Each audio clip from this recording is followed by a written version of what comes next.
It's a top that trade day no matter what. In the house, pro traders Phil Strable and Alan Nuckman. Here we go, guys, with our trader game. Hope you're safe over there. Round number one, learned lessons. What financial flushouts have you seen in your careers that are similar to this one, and what were the signs the worst was over? Well, I am an old grizzled trader, so I missed the '87 crash. I was still in college. But there were times when the board of trade got flooded by fish that one time. We had to close down for 4 days.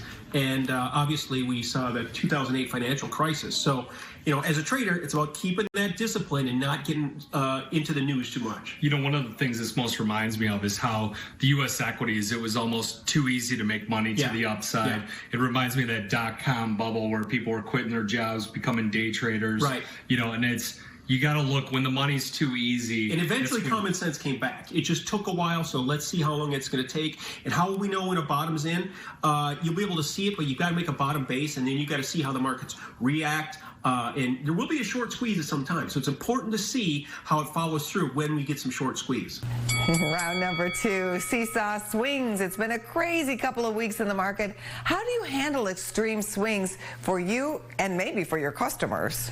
Well, I mean, it looks like it really depends on how you're positioned. If you're overweighted, you use that seesaw swing on the upwards. You take off some of the extreme, positions. though. Like, we wake up in the morning and the markets are way up, or we wake up in the morning and the markets are way down. Just to understand, you know, to look bigger picture, but you want to sell too soon. You want to get out when things look the best, and maybe get in when things look the worst, and again have smaller position sizes. I think is a lesson to be learned from this market action. I also think that options is a key to this whole thing. Right. Acts as life insurance. You're not necessarily going to use it, but it could be there if you need it. Round number three, risk control. How can people who are trading and or investing control risk? What is the best way? Well, the first thing I learned in the pits was keep your hands down, okay? Keep your hands down. Sometimes you don't need to trade. Sometimes you don't have to trade.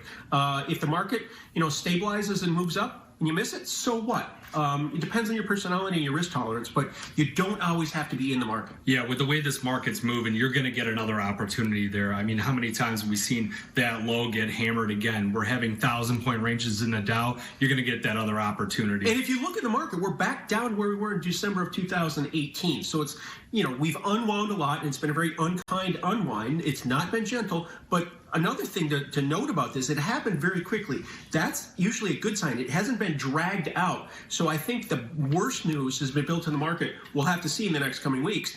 But that's a healthy thing if it can flush it out fast. Doing great. Here's your bonus round question for today. Can you name the first spring flower from this list? Is it dandelions, roses, or mums? I'm going with a mum. Dandelions, you can make a dandelion salad. So, you know, if we're looking for alternative food sources. The answer is dandelions. Angie, you kill me. Thanks, guys. Great job. We hope to see you back on the trading floor very soon. Business First AM.